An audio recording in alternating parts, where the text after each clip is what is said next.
નમસ્કાર દર્શક મિત્રો, હું છું પરમાર અલીશા. તમે જોઈ રહ્યા છો લોકસામના ન્યૂઝ. તો જોઈએ આજના સમાચાર. કરિયાણાથી અમારા રિપોર્ટર સતીશ રાઠોડ. અમરેલી જિલ્લાનો બાબરા તાલુકાનો કરિયાણા ગામ બની ગયું છે મિની દીવ. કોણ જાણે કોના રહેમ નજર ઉપર ચાલે દારૂના અડ્ડા બેફામ દારૂ પીને ગામમાં ખેલ કરે છે. લોકો કરિયાણા ગામમાં વેચાય છે પુષ્કળ દારૂ. વારંવાર રજૂઆત કરવા છતાં વેચવાનો બંધ નથી થતો દારૂ. હવે સવાલ એ રહ્યો, કોણ જાણે કોની નજર રહેમ નજર નીચે ચાલે છે દારૂના અડ્ડાઓ. ગામમાં લોકોએ લેખિત અરજી પણ પોલીસ સ્ટેશનને આપેલી, તો પણ આ દારૂ છે બેફામ દારૂના અડ્ડા અને બેફામ રખડે છે. ગામમાં દારૂડિયાઓ દારૂ પીને ગામના લોકો ત્રાહીમામ પોકારી રહ્યા છે.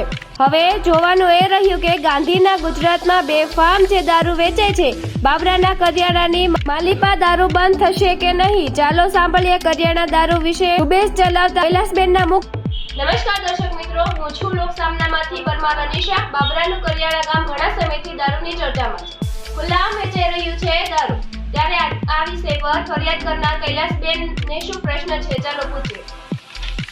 ઘણીવાર પોલીસ સ્ટેશને અરજી દીધેલી છે બાબરા, પણ એ આવે ખરા પણ કાંઈ કોઈ જાતની કાર્યવાહી થતી નથી. એમના વિયા ગઈ છે. અને એ ભાઈ છે લાલભાઈ છે, એ બધા દારૂ વેચે છે. એટલે લાલભાઈ કરીને રાઠોડ છે, એટલે 20 વર્ષથી દારૂ વેચે છે. એટલે અરજી દીધેલી છે, એટલે પોલીસે કોઈ બાબરાની કાર્યવાહી કોઈ જાતની કરી નથી. અને હજી હાલમાં દારૂ તો ચાલુ જ છે હજી.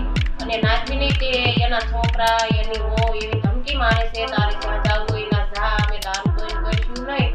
અને અમે તને નકર કહેશું કે આવું તેવું મને કીધા રાખે છે બધી ગજાતનું. અને મારવાની ને એવી બધી મને ધમકી આપી રાખે.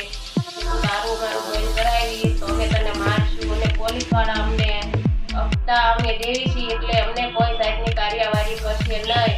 નકર તને એ કે મારી નાખવામાં આવશે. મને એવી બધી ધમકી મારે છે. દારૂ બંધ કરવાનું કીધું એટલે ભાઈ છે ને એના છોકરા એના વહુ, પછી એની વહુ છે એનું નામ છે પ્રભાબેન, પછી એનો છોકરો છે સંજય છે, એક રવિ છે, અને એક બીજા એના બે ભાઈઓ છે પણ એનું નામ તો મને ક્યારે નથી આવડતું. એ બધા એની હારે તો એ બધા થઈને મને એવી ધમકી મારી છે, તારે જ્યાં જવું હોય ના જાય એમ, તારું તો વેચાય છે, તાર થતી હોય કરી લે કે એમ, એવું બધું કે છે મને. તો જોયું ને, આ કરિયાણા ગામમાં ખુલ્લેઆમ વેચાઈ રહ્યો છે દારૂ. તો ફરી મળીશું એક નવા સમાચાર સાથે. ત્યાં સુધી જોતા રહો લોકસામના ન્યૂઝ.